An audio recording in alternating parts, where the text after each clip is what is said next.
Okay, so this is out of section 30.5. They want you to find the missing leg of a right triangle. Here's our right angle down here. And when we have right triangles, the corner that has the right angle, which is 90 degrees, it's always called C. And straight across from it is the hypotenuse, and it's always labeled C. The legs are A and B, and it really doesn't matter which one is A or which one is B. You can just decide for yourself. Doesn't matter one bit. But in this case, I'm just going to assume this is A and this is B. We're going to use the Pythagorean theorem to find out what the leg B is.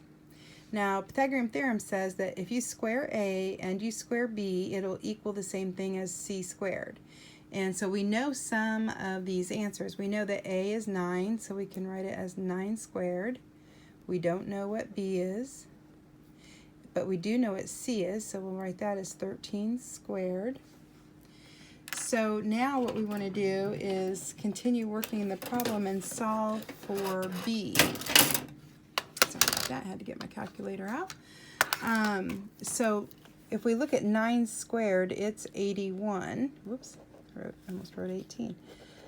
It's 81, so we have 81 plus b squared equals, I think it's 169 if I remember right. Yep, 169.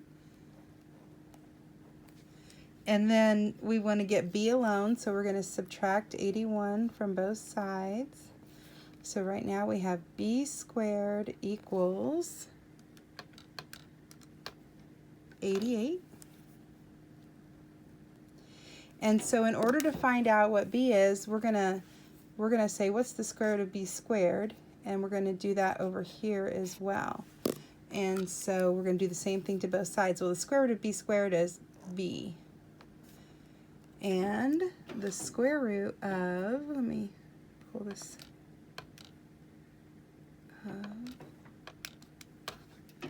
is 9.38083. Just call it 9.38.